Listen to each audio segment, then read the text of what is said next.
Hello everyone, welcome to my new channel Educate Top. Myself SM Yadav and through this platform मैं आपको CBSE और RBSE board class 11th and 12th की preparation करवाता हूँ। इसके regarding मैंने आप लोगों को यूनिट 1 सॉलिड स्टेट पढ़ा रहा था। उसमें से लेक्चर 1 हो गया था, लेक्चर 2 हो गया था, लेक्चर 3 हो गया था। लेक्चर 2 के कुछ पार्ट्स थे, आई थिंक लेक्चर 1 के भी शायद 2 पार्ट थे और लेक्चर 3 के भी तीन चार पार्ट थे। आज अपन लेक्चर 4 पढ़ने वाले हैं। मैं फिर वही बात करूँगा, अगर किसी आप न्यू कमर को, कोई बच्चा इस चैनल पे पढ़ रहा है और किसी न्यू कमर को, नए स्टूडेंट को अपना कुछ वीडियो शेयर करता है या अपने चैनल को रेफ़र करता है, तो मुझे यही कहूँगा कि आप उसे लेक्चर 1 पढ़ने के लिए सबसे पहले सजेस्ट करें आप। अगर कोई बच्चा बीच का कोई लेक्चर उठाता है, जैसे 2, 3 या 3 का कोई पार्ट वगैरह ऐसे बीच में से, तो चीज़ें आपको समझ नहीं आएगी और आप अपना कॉन्फिडेंस लूज कर देंगे और चैनल से आप दूर चले जाएंगे, जो कि बिल्कुल गलत बात होगी। ठीक है, मैं आपके लिए इतनी मेहनत कर रहा हूँ, तो आप भी मेरे साथ एक सिस्टमेटिक वे में मेहनत करें। आप लोग चीज़ों को सीखें। आप लोग लेक्चर 1 से शुरू करें, चाहे चैप्टर कोई सा भी हो, आप लेक्चर 1 से ही शुरू करना आप लोगों को। चाहे आपको कोई सा भी वीडियो शेयर किया जाए, कोई सा भी लेक्चर का पार्ट शेयर किया जाए, आप चैनल को ओपन करें, प्लेलिस्ट में जाएं और लेक्चर 1 से शुरू करें। और सभी बच्चों से मेरा यही निवेदन है कि आप जिस बच्चों को भी आप डील करें अपने चैनल के लिए, उसको लेक्चर 1 से पढ़ने के लिए बोलें आप। ये तो एक छोटी सी बात हुई।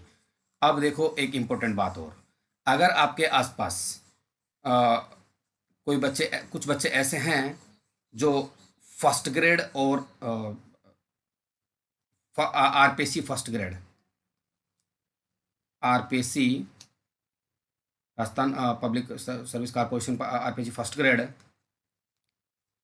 RPC second grade, second grade की अगर प्रिपरेशन कर रहे हैं, फर्स्ट ग्रेड की और सेकंड ग्रेड की प्रिपरेशन कर रहे हैं, तो अपने वीडियोज उसके लिए यूजफुल हैं। और एक लैब असिस्टेंट है, उसके लिए भी यूजफुल हैं।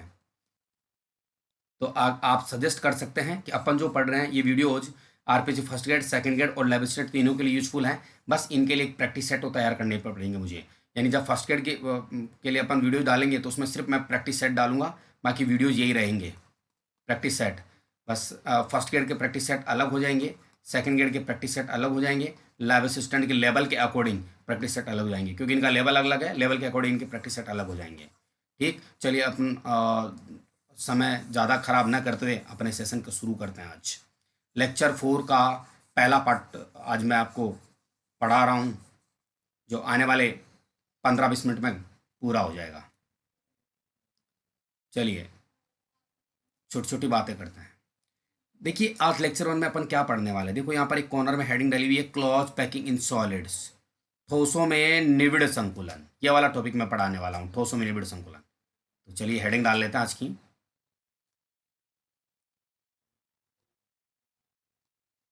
ठोसों में निविड़ संकुलन,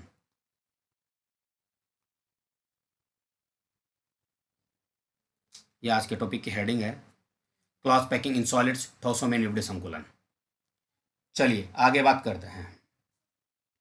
देखिए ये चीज़ समझने से पहले देखो, मैंने आपको एक छोटी 1 मिनट की लोड सुना। लेक्चर, अगर इस चैप्टर में, इस टोटल यूनिट की बात कर रहा हूँ मैं, कुछ कुछ लेक्चर अपलोड होना भी बाकी हैं, लेकिन मैं बात कर रहा हूँ लेक्चर 3 और 4 की। अगर कोई बच्चा लेक्चर 3 और 4 को अगर अच्छे से मगअप कर लेता है, अच्छे से लर्न कर लेता है, सब चीज़ों को अच्छे से सीख लेता है, तो मैं कहता हूँ इस पूरा कंप्लीट चैप्टर उसको क्लियर हो जाएगा। और जो marks Rajasthan board CBSE board ने उसको अवार्ड कर रखे हैं चैप्टर को, वो पूरे के पूरे मार्क्स आप लोगों को मिलेंगे। इसलिए लेक्चर 3 और 4 को आप मेरे साथ अच्छे से मगअप करें, आगे की चीज़ें आपको सब समझ में आएगी। 3 और 4 को अच्छे से मगअप करें। अपन लेक्चर 4 पढ़ रहे हैं और ये टॉपिक भी 4 है अपना। 4 नंबर का टॉपिक शुरू कर रखा अपन ने, ठोसों में निविड़ संकुलन। देखो छोटी छोटी बातें करते हैं। ठोसों में जो कॉन्स्टेंट पार्टिकल्स होते हैं वो इस तरह से होते हैं। देखो इस तरह के पार्टिकल्स होते हैं ठोसों में, ये बिल्कुल राउंड अप होते हैं, बिल्कुल राउंड होते हैं ये, इस तरह से। एक छोटी सी ऐसी स्ट्रक्चर बना रहा हूँ, ये सारे पार्टिकल मिलकर के इस टाइप के एक स्ट्रक्चर बना लेते हैं। ध्यान देना मेरी बात, इस टाइप के एक स्ट्रक्चर बना लेते हैं ऐसे। सॉरी, इस तरह की एक स्ट्रक्चर बना लेता है ये, बिल्कुल इस तरह की, इस तरह की एक स्ट्रक्चर बना लेते हैं इस तरह से। जैसे देखो, मतलब ठोसों में जो अभिविकर्ण होते हैं, कॉन्स्टिट्यूएंट पार्टिकल्स होते हैं, वो निकटतम व्यवस्थित होते हैं और इनके मध्य न्यूनतम, देखो ये छोटी छोटी जगह खाली भी है इनके बीच में, देखो ये जगह खाली है, इस तरह की जगह खाली है ये। तो देखो मैं यही कहूँगा कि ठोसों में जो अभिविकर्ण होते हैं वो निकटतम व्यवस्थित होते हैं। देखो ये पास पास में है, टच किए हुए हैं, इस तरह से पास पास में है, बिल्कुल निकटतम व्यवस्थित होते हैं और उनके मध्य क्या होता है, न्यूनतम रिक्त स्थान होता है।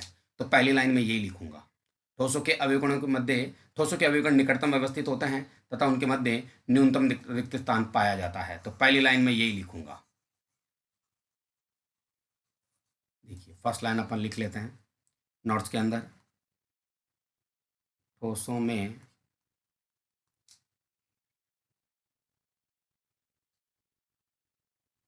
अभिविकर्ण निकटतम व्यवस्थित होते हैं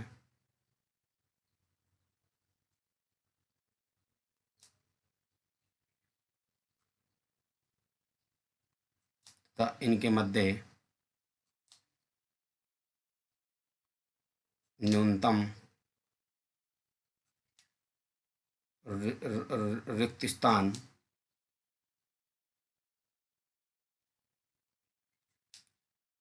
उपस्थित होता है।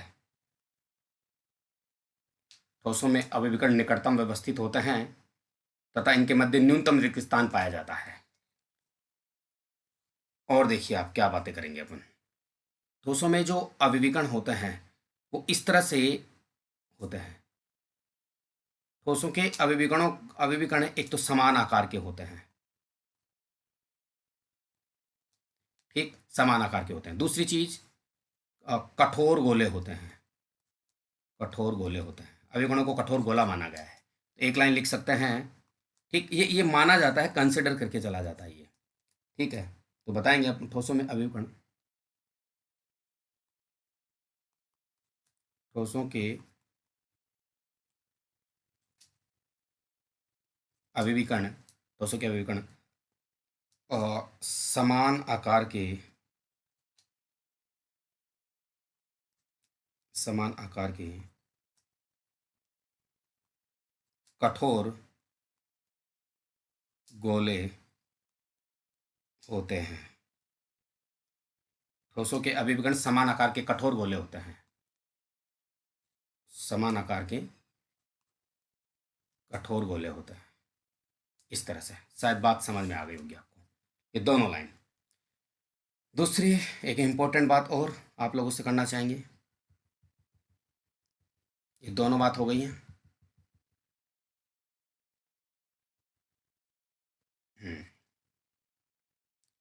आगे लिखें उससे पहले कुछ छोटी छोटी बातें अपन क्लियर करते हैं। एक रफ आइडिया के अंदर ऊपर जो लिखाया था, यहाँ जो लिखाया था वो नोट्स कॉर्नर है, इधर रफ वाला है। अब मैं आपको पूरी बातें समझा रहा हूँ, फिर सिर्फ आपको नोट्स लिखाऊंगा। देखिए ठोसों में जो निबिड़ संकुलन होता है,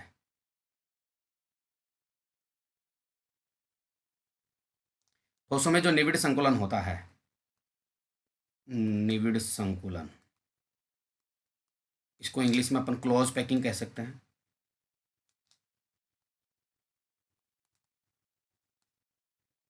इसको अपन क्लोज पैकिंग कह सकते हैं। ये तीन टाइप का हो सकता है, एक विमा में, द्विविमा में, और एक आ सकता है त्रिविमा में। एक विमा का मतलब होता है 1D, CP in 1D, close packing in 1 dimensional. इसका मतलब होता है 2D, इसका मतलब होता है 3D। जरा बातों को समझो। और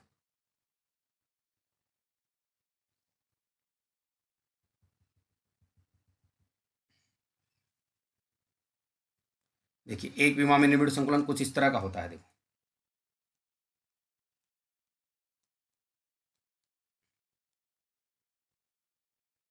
इस तरह का।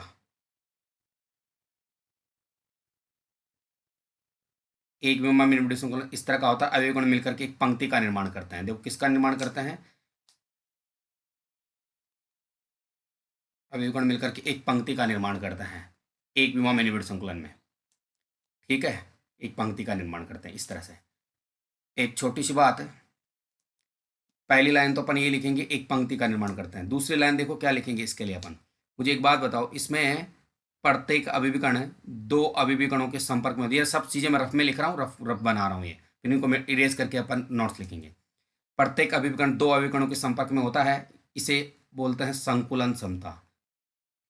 ओ सॉरी, क्या बोलते हैं इसको, संकुलन क्षमता नहीं बोलते इसको, और समन्वय संख्या या उपसर्जन संख्या बोलते हैं इसको। कोई अभिविकर्ण जितने अभिविकर्णों के संपर्क में होता है उसे समन्वय संख्या या उपसर्जन संख्या कहते हैं। समन्वय संख्या या उप सहसंयोजन संख्या बोला जाता है उसे, समन्वय संख्या उपसर्जन संख्या। और इंग्लिश में बोलते हैं इसको कोऑर्डिनेशन नंबर, जिसको अपन शॉर्ट में CO.NO लिख सकते हैं। कोऑर्डिनेशन नंबर इस तरह से होता है, CORDNIETION,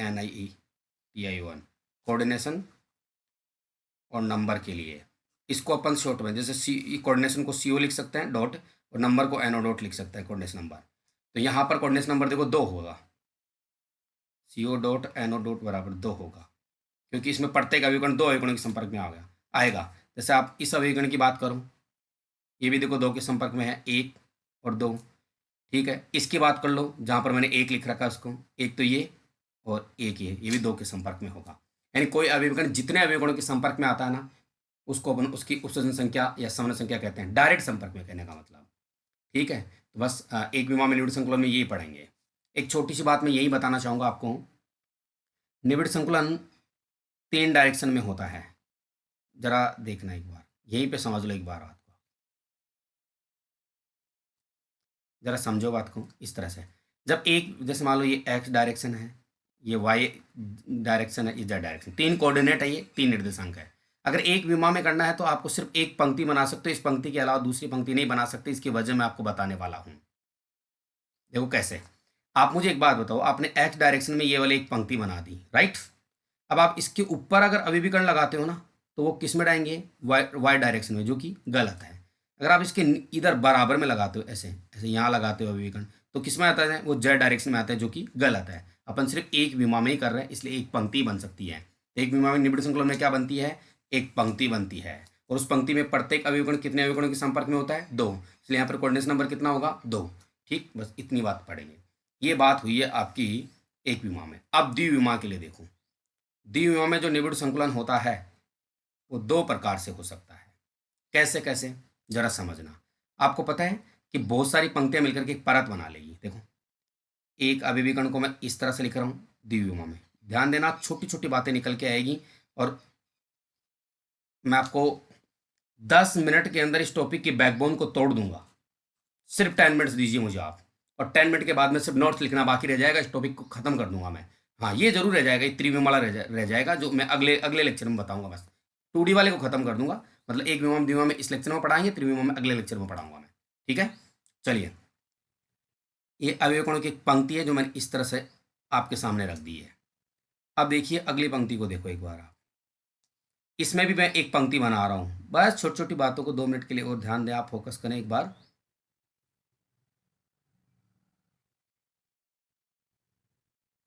इस तरह से जरा समझे बात को। अब मैं ये कह रहा हूं आपको कि इस एक दो दो रास्ते अपने पास। एक रास्ता तो है कि इस अवयवीकरण के बिल्कुल सिद्ध में यहाँ पर अवयवीकरण बना दिया जाए, यहाँ पे बिल्कुल सिद्ध में। एक तरीका है इस अवयवीकरण के सिद्ध में, इसके सिद्ध में नहीं, इसके बीच में जो ये जगह है ना, इस जगह में बना दिया जाए। इस जगह को गर्त बोला जाता है। क्या बोला जाता है, गर्त, गर्त बोला जाता है इनको। ये देखो ये जगह है दो अवयवीकरण के बीच में, तो या तो अवयवीकरण को बिल्कुल इसके सिद्ध में रख दो, या फिर इन गर्तों में रख दो। 2 ऑप्शन है। तो एक बार इधर तो अपन सिद्ध में रख के देखेंगे, इधर गर्तों में रख के देखेंगे। एनवायरमेंट अलग होगा, और निविड़ संकुलन भी अलग होगा, पैकिंग भी अलग अलग होगी। अब कैसे, एक पल के लिए आप इनको देखेंगे एक बार। देखो मैं इनको इरेज कर देता हूँ, वापस से बना देता हूँ। चलो,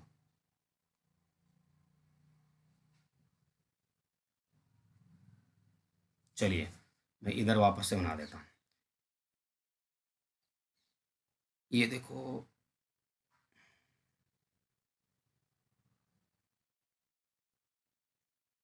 समझना, इनके बिल्कुल सिद्ध में देखो, ये लो, मतलब अवयवगणों की व्यवस्था कुछ इस प्रकार से करनी है कि बिल्कुल ये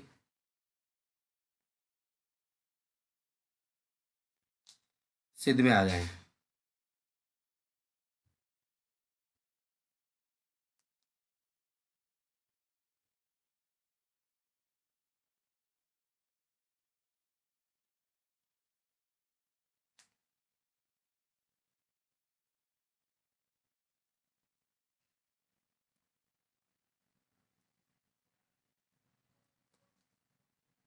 ये देखो,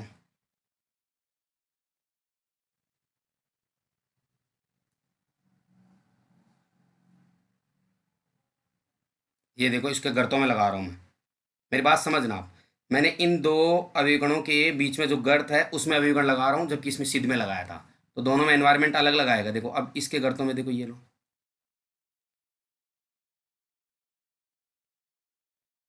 कुल मिला की बात ऐसी है कि ये जैसे मान लो मैं इसको पंक्ति एक बोलूँ तो और ये इसको पंक्ति दो बोलूँ, तो दूसरी पंक्ति के अभिविकर्ण पहली पंक्ति के गर्तों में आ रहे हैं, राइट। और इसको अगर मैं तीसरी पंक्ति बोलूँ तो तीसरी पंक्ति के अभिविकर्ण दूसरी पंक्ति के गर्तों में आ रहे हैं। देखो अब चौथी पंक्ति के तीसरी पंक्ति के गर्तों में आ जाएंगे। आगे देखो,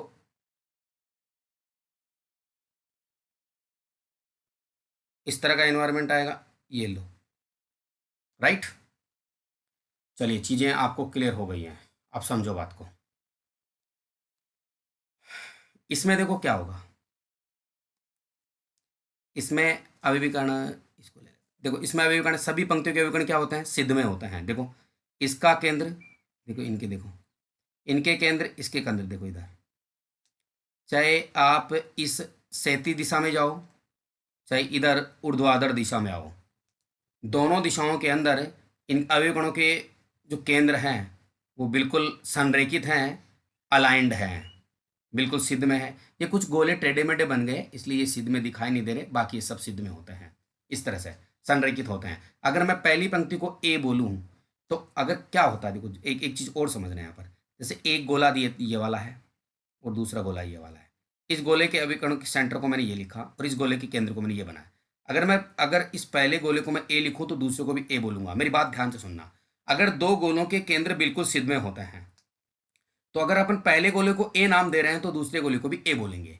ऐसी बात यहां पर देखो, अगर पहली पंक्ति के गोलों के केंद्र दूसरी पंक्ति के गोलों के केंद्र के सिद्ध में आ रहे हैं, ऐसा ही तीसरी पंक्ति में, ऐसा ही चौथी पंक्ति में देखने को मिल रहा है। तो अगर पहली पंक्ति को ए बोलेंगे तो सारी पंक्ति एक जैसी हैं, तो ए और ए लिखेंगे अपन, ठीक है, इस तरह से। लेकिन देखो इसमें अलग है, इधर आइए आप, इसमें इसमें देखिए आप, ये पहली पंक्ति के गोले हैं, गोले हट गए, देखो मैं इसको वापस से बना रहा हूँ।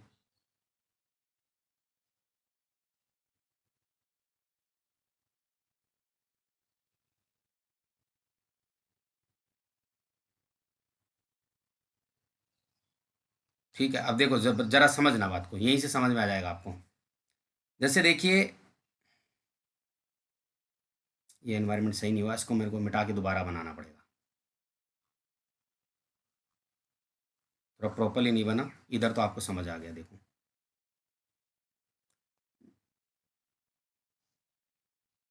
एक गोला, ये दूसरा, ये तीसरा,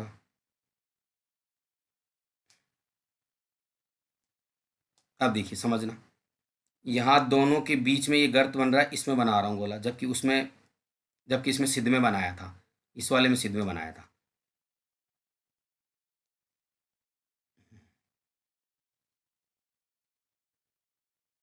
ये देखो, अब तीसरी पंक्ति को देखना, एक बार मैं दूसरी पंक्ति को भी चेंज करता हूँ। दूसरी पंक्ति की गोले देखना, इन दोनों की गर्तों में बना रहा हूँ, अलग कलर से दिखा रहा हूँ, थोड़ा सही समझ में आएगा आपको।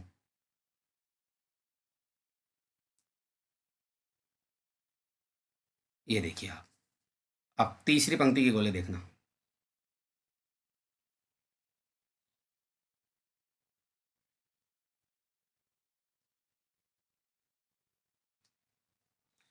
ये तीसरी पंक्ति के गोले आ गए। अब आप चौथी पंक्ति के गोले देखना,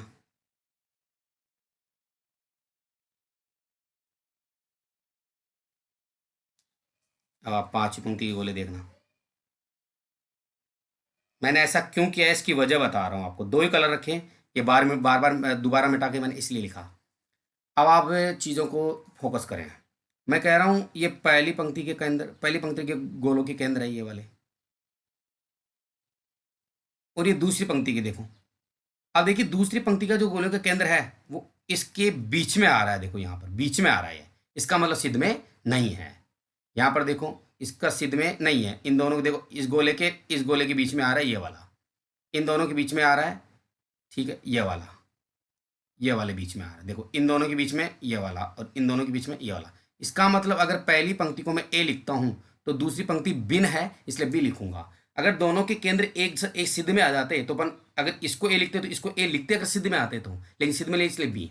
लेकिन देखिए आप थर्ड पंक्ति को देखिए जो ब्लू कलर की है। थर्ड पंक्ति देखो, इसका गोला और इसका गोला देखो, मैं फिर से देखो, ये देखो और ये देखो बिल्कुल सिद्ध में है। यानी तीसरी पंक्ति, यानी ये वाली पंक्ति और ये वाली पंक्ति, इसको मैं पंक्ति एक, पहली, ये दूसरी, ये तीसरी, ये चौथी, ये पांचवी, यानी पहली पंक्ति और तीसरी पंक्ति एक जैसी है क्योंकि इनके गोलों के केंद्र सिद्ध में आता है। इसलिए पहली पंक्ति को मैंने ए बोला है तो दूसरी को भी मैं ए बोलूंगा। चौथी पंक्ति को देखिए आप, चौथी पंक्ति के गोले देखो, ये वाला गोला इसके सिद्ध में है। देखो ये वाले देखो, ये इसका केंद्र और इसका केंद्र सिद्ध में है। अब इसका केंद्र और इसका केंद्र देखो सिद्ध में है, इसलिए दूसरी पंक्ति और चौथी पंक्ति एक जैसी है। तो दूसरी पंक्ति को मैंने बी बोल रखा है तो इसको भी मैं क्या बोलूँगा, बी। अब देखो जो अगली पंक्ति है उसको अपन ए बोलेंगे क्योंकि इसका केंद्र और इसका केंद्र सिद्ध में है और इसका केंद्र, देखो तीनों पंक्तियों का केंद्र सिद्ध में है, ऐसे देखो आप। और आप जब कागज़ पे अपने पेन से लेकर या पेन से लेकर को नोट्स कॉपी बनाएंगे तो बिल्कुल आप गोल बनाएंगे तो मुझसे पूरे गोल नहीं बने अच्छे से तो सिद्ध में हो सकता है आपको टेढ़े मेढ़े दिख रहे हो। देखो बिल्कुल सिद्ध में है, देखो ये वाला देखो बिल्कुल सिद्ध में है गोले, केंद्र केंद्र बिल्कुल सिद्ध में है। तो कुल मिला के बात ये है, ऐसी है कि जब केंद्र बिल्कुल सिद्ध में होते हैं तो सभी एक जैसे होते हैं और अलग अलग होते हैं तो एक जैसे नहीं होते हैं। तो देखो मैं इन फालतू की चीज़ों को मैं एक बार थोड़ा सा मिटा देता हूँ ताकि आपको चीज़ें समझ में आ जाए। चलिए, तो अब आप यहाँ पर समझो कि यहाँ पर देखो पहली चीज़, पहला पॉइंट लिख रहा हूँ, यहाँ पर कैसी व्यवस्था मिली आपको, ए टाइप की, ए डॉट डॉट व्यवस्था मिली है इसके अंदर। अब इसमें देखो देखो कौन सी व्यवस्था मिली है आपको, इसमें व्यवस्था मिली है ए बी व्यवस्था। चीज़ों को समझे यहीं पर। इसमें क्या हुआ, इस संकुलन में क्या हुआ, सभी पंक्तियों के गोले एक दूसरे के ऊपर इस प्रकार रखे जाते हैं कि उनके केंद्र क्या रहें, संरेखित रहें, बिल्कुल सिद्ध में रहें केंद्र। और इसमें क्या होता है कि पहली पंक्ति के गर्तों में दूसरी पंक्ति के अवयवीकरण, दूसरी पंक्ति के गर्तों में तीसरी पंक्ति के अवयवीकरण और तीसरी पंक्ति के गर्तों के अंदर चौथी पंक्ति के अवयवीकरण इस प्रकार रखे जाते हैं। इसलिए पहली पंक्ति अलग है, दूसरी अलग है। और पहली और तीसरी देखो इसमें क्या है, ये पहली पंक्ति है, ये दूसरी, ये तीसरी और थर्ड और ये फोर्थ और ये फिफ्थ। पहली पंक्ति तीसरी पंक्ति के साथ और दूसरी पंक्ति चौथी की पंक्ति के साथ, मतलब पहली पंक्ति के अवयवीकरण, वापस से देखो एक बार, पहली पंक्ति के अवयवीकरण और तीसरी पंक्ति के अवयवीकरण, इनके केंद्र एक दूसरे को संरेखित करते हैं। इसलिए पहली पंक्ति को ए बोल रहे हैं तो तीसरी को भी ए बोलेंगे।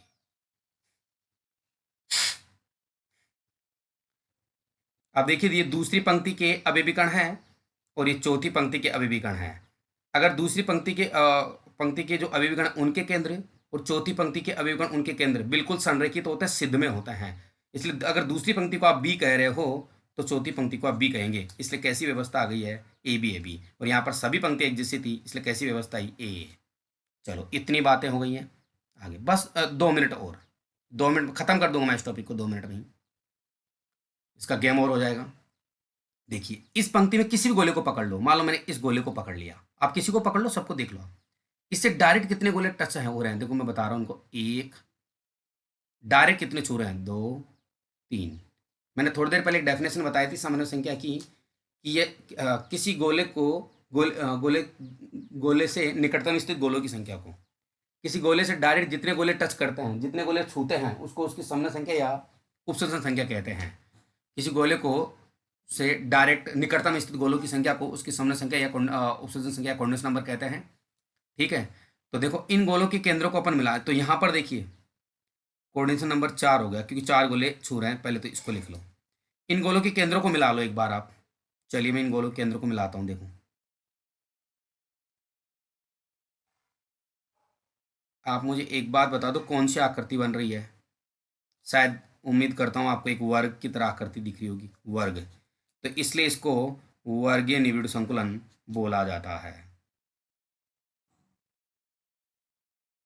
वर्गीय निविड़ संकुलन। और इंग्लिश में बोलते हैं square close packing, S for square, SCP।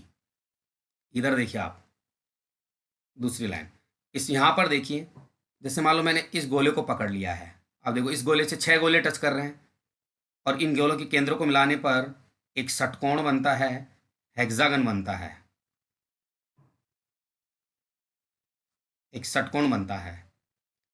हाँ, षटकोण बनता है, इसलिए इसको षटकोणीय निबिड़ संकुलन कहते हैं, षटकोणीय निबिड़ संकुलन। एक छोटी सी बात है, इसको इंग्लिश में बोलते हैं हेक्सागोनल, षटकोणीय को इंग्लिश में बोलते हैं हेक्सागोनल क्लोज पैकिंग, HCP। ठीक है। और एक छोटा सा पॉइंट, यहाँ पर कोऑर्डिनेशन नंबर कितना होगा, तो कोऑर्डिनेशन नंबर इनका होगा 6, क्योंकि इसमें 6 गोले टच करते हैं प्रत्येक गोले को। इसमें प्रत्येक गोले को 4 गोले। ठीक है। प्रत्येक, हाँ, किसी गोले को निकटतम, किसी गोले के चारों निकटतम स्थित गोलों की संख्या को, समन्वय संख्या की डेफिनेशन इस तरह से लिख सकते हैं, किसी गोले के चारों ओर निकटतम स्थित गोलों की संख्या को उसकी समन्वय संख्या कहते हैं। इसमें 4 गोले चारों ओर स्थित है, इसमें 6 गोले चारों ओर स्थित है, इसलिए इसकी 6 होगी, इसकी 4 होगी। बस यही पढ़ना अपन को, इसी को आगे अपन को प्रोसीड करना है। ये मैं उम्मीद करता हूँ सब बातें समझ में आ गई होगी आपको। ठीक है। एक छोटी सी बात, अपन बैक चलते हैं, जरा समझो। एक विमा में जो निबिड़ संकुलन है उसको आपने एक ही डायरेक्शन में दिखाया था। तो देखो ये केवल या तो एक्स में होगा, या वाई में होगा, या जेड में, तीनों में से एक डायरेक्शन में, किसी एक में। ये दो में होगा, एक्स वाई जेड में से, या तो एक्स और वाई डायरेक्शन में होगा। जैसे मान लो अगर आप इस डायरेक्शन को एक्स कहते हो तो इसको वाई कह सकते हो। ठीक है। ये भी देखो, इधर और इधर दो डायरेक्शन में हो रहा है, तो इसको एक्स कहोगे तो इसको वाई कहोगे आप। तो या तो एक्स वाई में होगा, या फिर वाई जेड में होगा, या फिर एक्स और जेड में होगा, दो डायरेक्शन में। और ये तीनों में होगा, एक्स वाई और जेड, तीनों डायरेक्शन में होगा ये। ठीक। तो इसको अपन इरेज कर देते हैं। अब आप, अभी आपने क्या पढ़ा, ये देखो, यहाँ पर एक पंक्ति बनी थी, यहाँ पर पंक्तियाँ मिलकर के क्या बना लिया, परत, यानी द्विविमा में निबिड़ संकुलन में क्या बनती हैं, परतें बनती हैं। द्विविमा में जो निबिड़ संकुलन वो कितने टाइप का हुआ, दो टाइप का, एक और ये एक। पहला है वर्गीय निबिड़ संकुलन, जिसको अभी नीचे बताया आपने।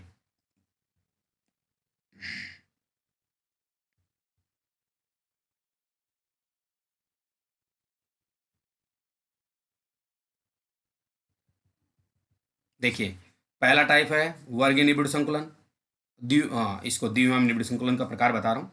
दूसरा है षटकोणीय निबिड़ संकुलन, दो टाइप के। तो एक विमा में निबिड़ संकुलन, तो एक ही टाइप का एक पंक्ति बनती है। द्विविमा में निबिड़ संकुलन में दो टाइप का होता है, वर्गीय निबिड़ संकुलन, इसमें एक वर्ग बनता है, षटकोणीय निबिड़ संकुलन, इसमें एक षटकोण बनता है। इसमें जो व्यवस्था होती है वो ए टाइप की होती है, इसमें ए बी टाइप की होती है। इसमें कोऑर्डिनेशन नंबर 4 होता है, इसमें कोऑर्डिनेशन नंबर 6 होता है।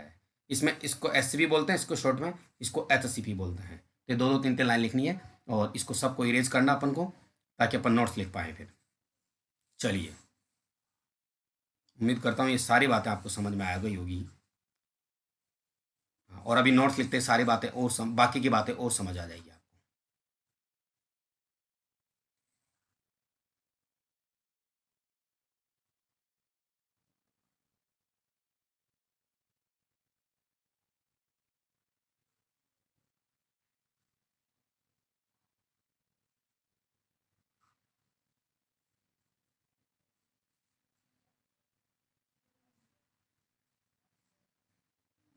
बाकी की बातें अभी और क्लियर होने वाली हैं।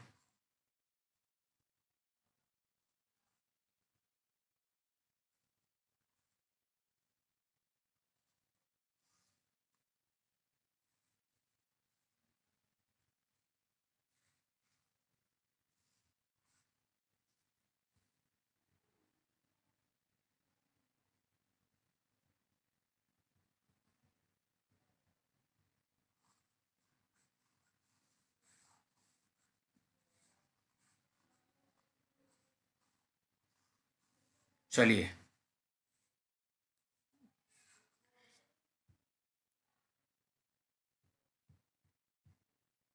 इसको भी मिटा देते हैं। शुरू करते हैं। देखो तो देखिए, ठोसों में निबिड़ संकुलन है वो तीन प्रकार का होता है। इसको अपन एक बार करेंगे। तीन टाइप का होता है ये। ठोसों में जो निबिड़ संकुलन है वो तीन प्रकार से हो सकता है।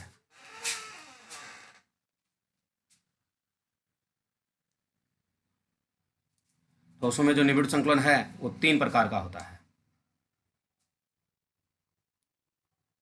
ठोसों में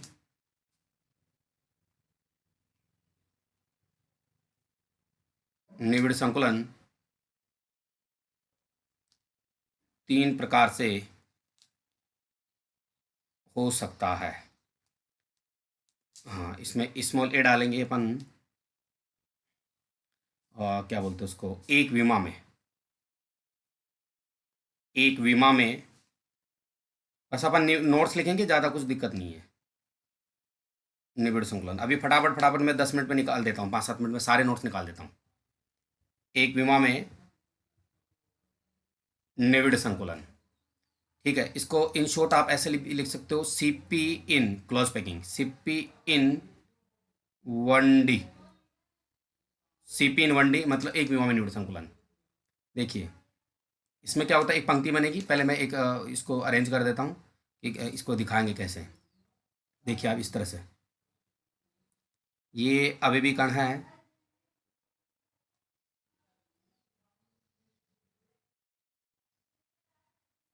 ये अभिकर्ण आप इस तरह से बना लेना नोट्स कॉपी में। और देखिए आप,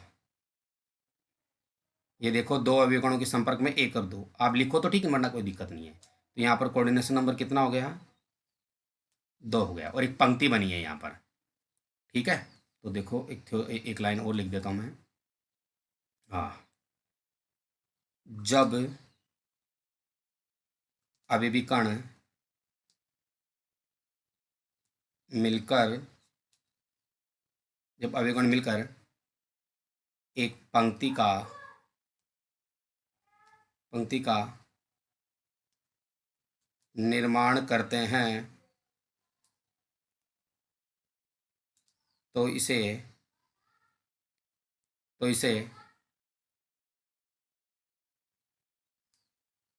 एक विमा में निबिड़ संकुलन कहते हैं। पंक्ति का निर्माण करते हैं, बस यही एक लाइन थी जो इम्पोर्टेंट थी। इसमें बनता क्या, एक पंक्ति बनती है। जब एक पंक्ति का निर्माण करते हैं तो उसे एक विमा में निबिड़ संकुलन कहते हैं, सिपिन 1D कहते हैं। एक छोटी सी बात और, एक डेफिनेशन लिख रहा हूँ मैं समन्वय संख्या की। हाँ, किसी गोले को, किसी गोले के क्या किसी अवयवी कण के, एक ही बात है, किसी अवयवी कण के चारों ओर जितने अवयवी कण कण निकट संपर्कित होते हैं, संपर्कित होते हैं, उसे समन्वय संख्या, उसे समन्वय संख्या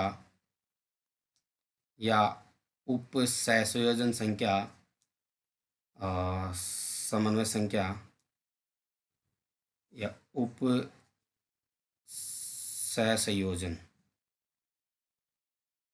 सहसंयोजन संख्या, इंग्लिश में इसको कोऑर्डिनेशन नंबर बोलते हैं, CORD, कोऑर्डिनेशन नंबर। और इन शॉर्ट CO.NO बोला जाता है, कहा जाता है। यहाँ अब इसके लिए लिख रहा हूँ मैं डेफिनेशन, इस निबिड़ संकुलन के लिए। देखो, इस निबिड़ संकुलन में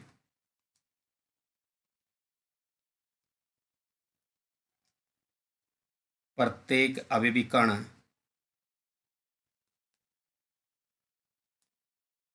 दो अवयवी कणों के संपर्क में होता है, अतः यहाँ CO डॉट NO डॉट 2 होगा। कितना होगा? 2 होगा।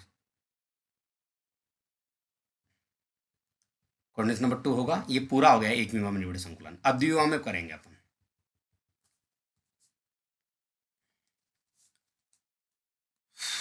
चलिए एक बार फिर से देखते हैं अपन। स्मॉल बी द्विविमा में निविड़ संकुलन। चीज़ों को समझना, यहाँ लिखा जा सकता है CP इन 2D, क्लोज पैकिंग CP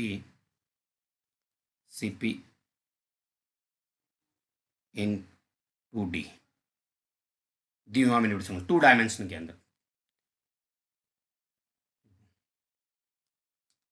ये फिर से 2 प्रकार से होता है। द्विविमा में निविड़ संकुलन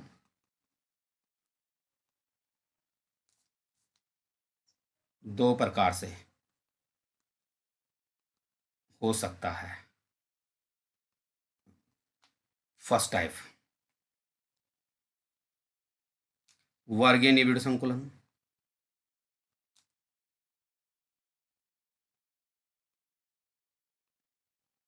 निविड़ संकुलन, वर्ग निविड़ संकुलन। इसको शॉर्ट SCP बोलते हैं, वर्ग को स्क्वायर बोलते हैं, C को क्लोज और P को पैकिंग बोलते हैं साहब।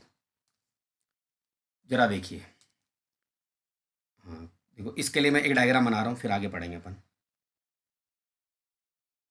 ये अभिविकर्ण इस तरह से है,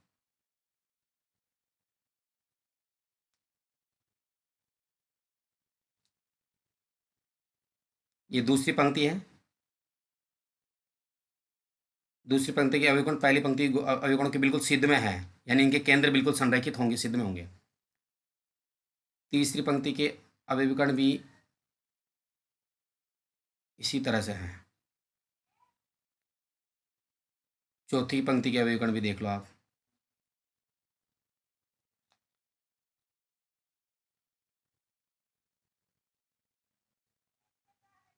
जरा समझिए, ये लो। ठीक, अगर इस पंक्ति को अपन A बोलेंगे तो इसको भी A बोलेंगे, इसको भी A, इसको भी A।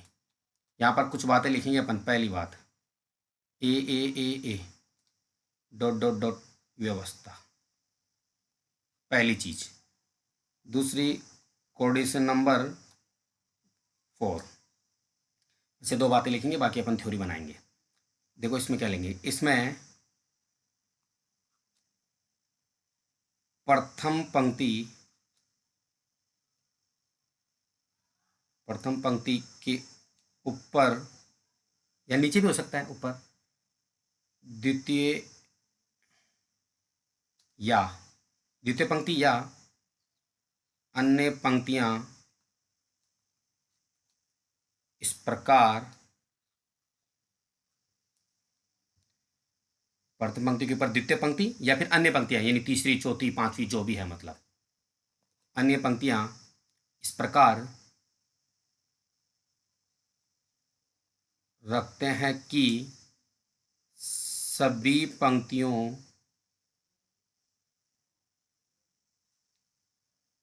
के अभिविकर्ण, आप गोले भी बोल सकते हैं अभिविकर्ण को, अभिविकर्ण सिद्ध में आ जाते हैं, सिद्ध में आ जाते हैं।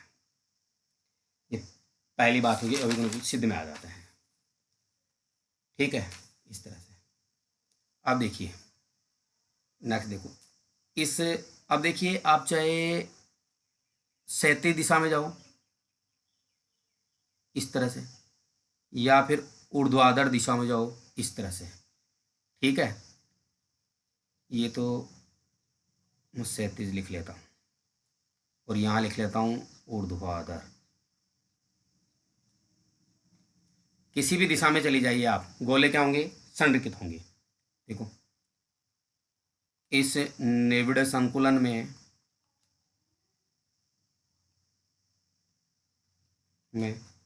क्षैतिज एवं ऊर्ध्वाधर दोनों दिशाओं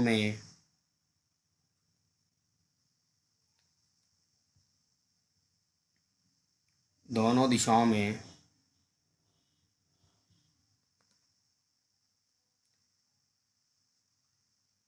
हाँ एक सेकेंड दोनों दिशाओं में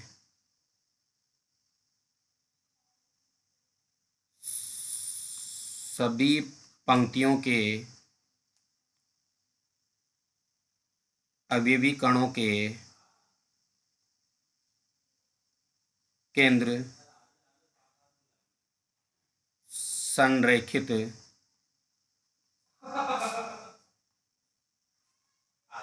होते हैं।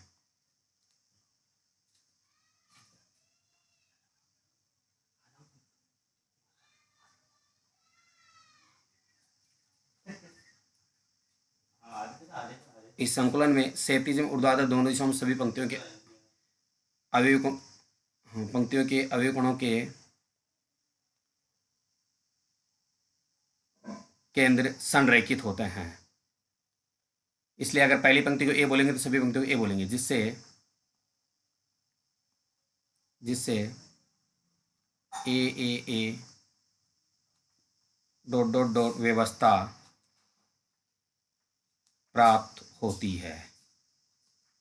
ये वाली व्यवस्था प्राप्त होती है। अगली लाइन देखिए, इस टाइप की व्यवस्था। एक चीज़ और, ये सब समझाया हुआ आप लोगों को, केवल मैं नोट डाउन करा रहा हूँ। अब इसमें देखिए दो चीज़ें मैं आपको फटाफट बता देता हूँ। जैसे मान लो इस गोले को आपने सिलेक्ट किया, इस गोले से 4 गोले संपर्कित हैं डायरेक्ट। 4 गोले संपर्कित होने के कारण कोऑर्डिनेट नंबर कितना हो गया? 4। और इन चारों गोलों के केंद्रों को मिला रहे हैं अपन एक बार।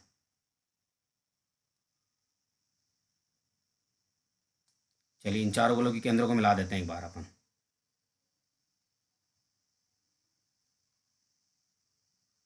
Like this. तो एक वर्ग बन गया है। क्या बन गया है? एक वर्ग बन गया है, इसलिए इसको वर्ग निबिड़ संकुलन भी कहते हैं। तो कोऑर्डिनेट नंबर तो क्या हुआ? 4। ठीक है,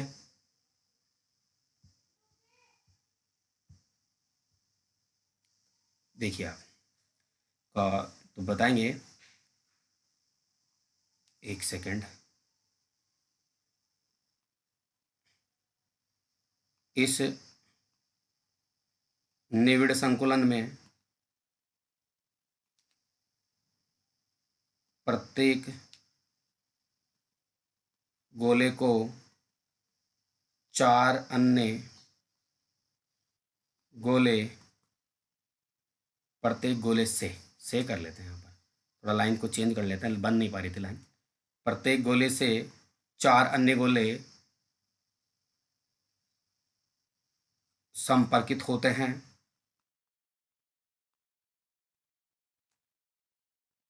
अतः यहाँ कोऑर्डिनेशन नंबर 4 होता है। दूसरी चीज़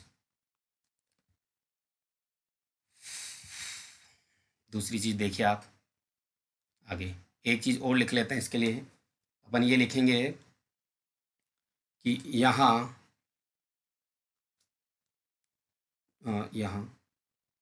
चारों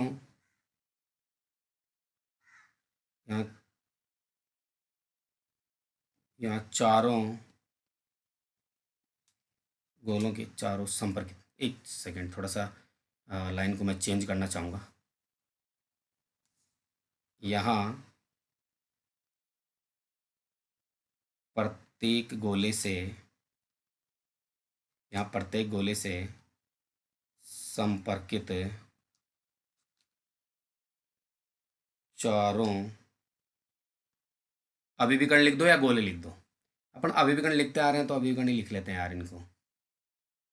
प्रत्येक गोले, चलो लिख लेते हैं गोले। यहाँ प्रत्येक गोले से संपर्कित चारों गोलों, अभिविकर्ण भी लिख सकते हैं गोलों की जगह, ध्यान रखना। चारों गोलों के केंद्रों को मिलाने पर एक वर्ग बनता है,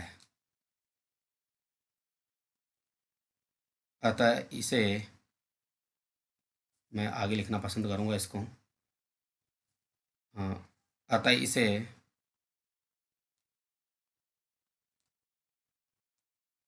वर्गीय निबिड़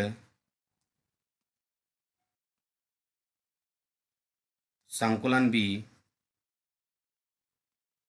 कहते हैं। चलिए, ये बातें पूरी हो गई हैं वर्गीय निबिड़ संकुलन के हिसाब से। अब पढ़ेंगे अपन षटकोणीय निबिड़ संकुलन।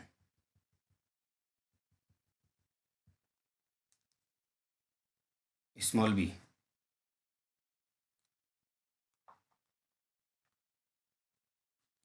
षटकोणीय निबिड़ संकुलन, ठीक है, इसको शॉर्ट में एचसीपी बोलते हैं। देखिए इसकी व्यवस्था कैसी होती है, ध्यान देना, थोड़ी देर पहले मैंने डायग्राम बनाया था, फिर दोबारा बना रहा हूँ। एक पंक्ति इस तरह की है,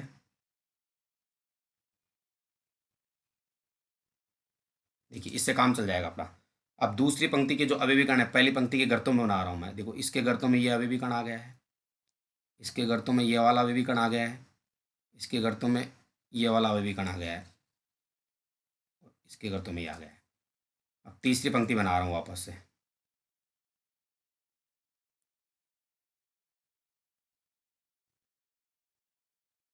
लाइक दिस।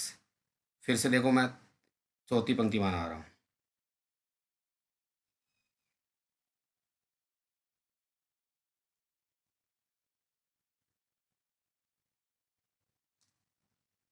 इस तरह से देखिए एक बार आप। अब चीज़ों को समझना एक बार आप। आपको पहले से भी पता है कि इसको देखो एक बार, ये अभिविकर्ण और इन दोनों देखो, और एक इसका अभिविकर्ण देखिए, पहली पंक्ति के ये गोलों के केंद्र हैं और ये दूसरी पंक्ति के गोले का केंद्र है, बिल्कुल सिद्ध में नहीं है, बीच में है। इसलिए अगर मैं पहली पंक्ति को ए बोलूंगा तो दूसरी पंक्ति को बी बोलूंगा, क्योंकि गोलों के केंद्र सिद्ध में नहीं है। लेकिन यहाँ पर आप एक चीज़ देख सकते हैं कि पहली पंक्ति का ये अभिविकर्ण है और इसका केंद्र ये वाला, दूसरी पंक्ति का, तीसरी पंक्ति में देखो, तीसरी पंक्ति में नीले कलर की पंक्ति में ये गोले सिद्ध में है, देखो इसका केंद्र और इसका केंद्र बिल्कुल सिद्ध में है, इसका केंद्र और इसका केंद्र सिद्ध में है। अब इसके नीचे तो कुछ है ही नहीं ना, यहाँ पर तो अभिविकर्ण है ही नहीं। इसमें देखो इसका और इसका देखो, इसका केंद्र सिद्ध में है, यानी नीली पंक्तियों के गोलों के केंद्र सिद्ध में है, नीली पंक्ति, और जो रेड पंक्ति है इसके गोलों के केंद्र सिद्ध में है। देखो आप देख लो आराम से, सिद्ध में देखो, ये वाला देखो और ये वाला देखो, सिद्ध में है।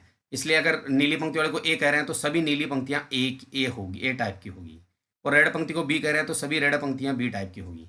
इसलिए यहाँ पर कैसी व्यवस्था मिली अपन को, ए बी टाइप की व्यवस्था मिली, और पीछे मैंने आपको समझा दिया था। और ये यहाँ पर कोऑर्डिनेशन नंबर कितना होगा, 6 होगा, अभी थोड़ी देर बाद में बता दूंगा मैं आपको। देखो बता ही देता हूँ, यहाँ पर एक हेक्सागन बनेगा, देखो एक हेक्सागन बनेगा, और देखो प्रत्येक गोले से 6 गोले संपर्क में होने के कारण कोऑर्डिनेशन नंबर कितना होता है, 6। और एक एक षटकोण बनने के कारण इसको क्या बोलते हैं, षटकोणीय निबिड़ संकुलन बोलते हैं। चलिए थ्योरी लिख लेते हैं। और दूसरी चीज, पहली पंक्ति के गर्तों में दूसरी पंक्ति आती है, दूसरी के में तीसरी, तीसरी के में चौथी, इस तरह से सभी पंक्तियां आती आएगी। इस निबिड़ संकुलन में प्रथम पंक्ति के गर्तों में, प्रथम पंक्ति के अवयवगणों के गर्तों में, थोड़ा सा लाइन को चेंज कर लेते हैं, प्रथम पंक्ति के अवयवीकरणों के गर्तों में द्वितीय पंक्ति के अवयवीकरण और तृतीय पंक्ति के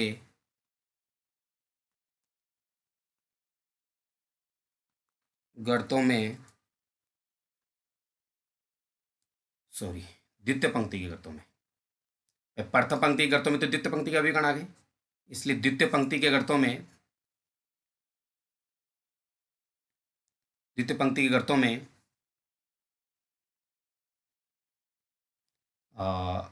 द्वितीय पंक्ति के गर्तों में तृतीय पंक्ति के अभिविकर्ण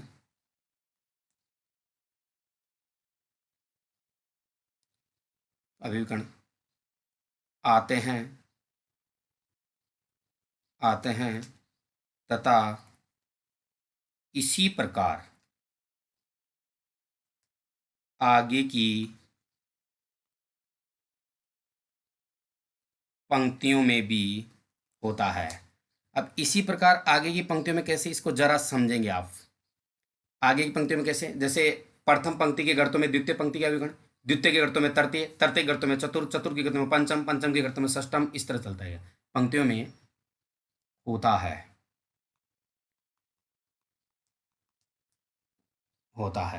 ठीक है।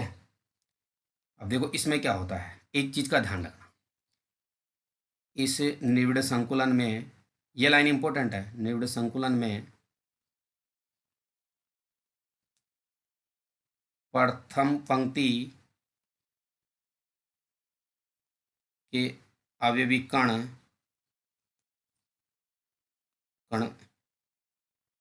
और तृतीय पंक्ति के साथ, तृतीय पंक्ति के साथ तथा द्वितीय पंक्ति के अवयवी कण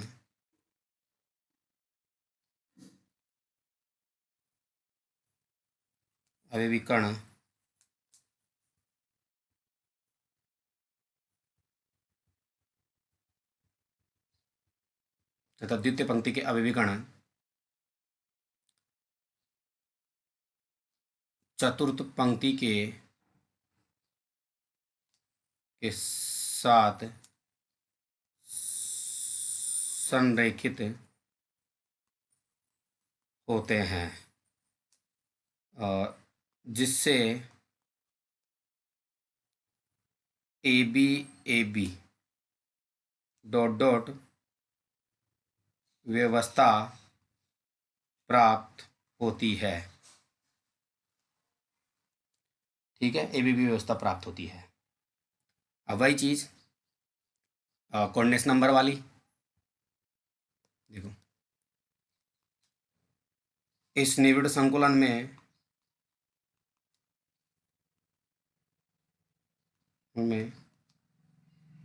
गोला लिख दो या अभिविकर्ण लिख दो, प्रत्येक अभिविकर्ण 6 अन्य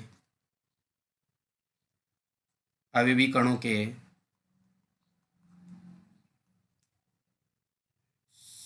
संपर्क में होने के कारण CO dot NO dot coordinates number 6 होता है। एक लाइन और लिखेंगे,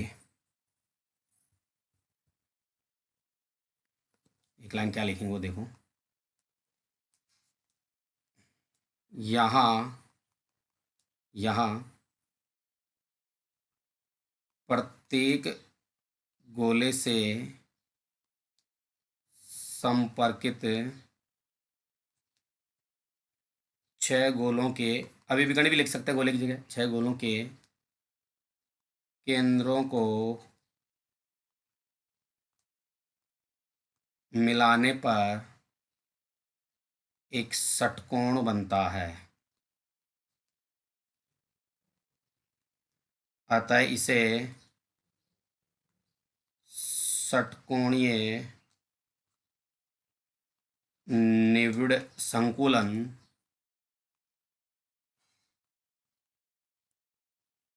HCP कहते हैं। हेक्सागोनल, इंग्लिश में षटकोणी को हेक्सागोनल बोलते हैं और कहते हैं। देखिए मेरा रिकॉर्डिंग ये कंप्लीट हो गया है,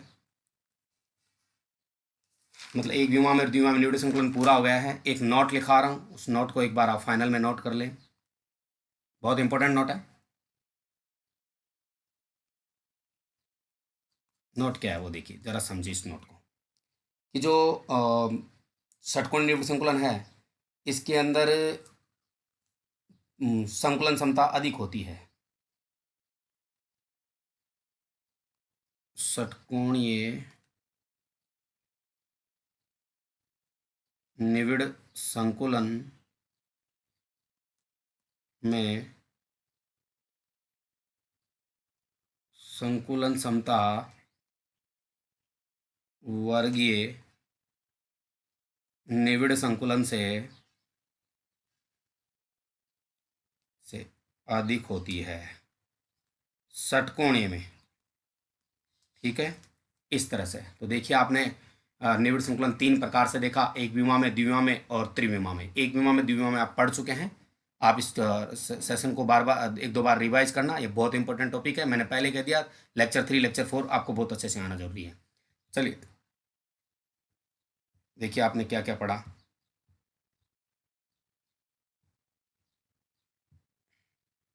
आपने ये शुरू में देखा कि न्यूनतम ठोसों के अभिकर्ण निकटतम व्यवस्थित होते हैं, न्यूनतम रिक्त स्थान पाया जाता है। इसलिए एक विमा में निविड़ संकुलन, एक थोड़ा सा अगर आप चाहो तो चेंज कर सकते हो यहाँ पर, मैं बताता हूँ आपको। हाँ, उपस्थित होता है, इसे ठोसों में निविड़ संकुलन कहते हैं। बस यही है, ये आप लिख सकते हो बस। बाकी सब कुछ मेरी अकॉर्डिंग सही है, मैंने पूरी एफर्ट लगाया आपको ये चीज़ें समझाने के लिए। फिर देखो एक विमा में निविड़ संकुलन देखा आपने, ये वाला। उसके बाद में देखो द्विविमा में निविड़ संकुलन है, ये वाला, जिसमें 2 टाइप का निविड़ संकुलन सीखा आपने। द्विविमा में निविड़ संकुलन ये वाला, वर्गीय निविड़ संकुलन और षटकोणीय निविड़ संकुलन। इस तरह से देखा आपने। चलिए अपन इस सेशन में इतना ही रखते हैं।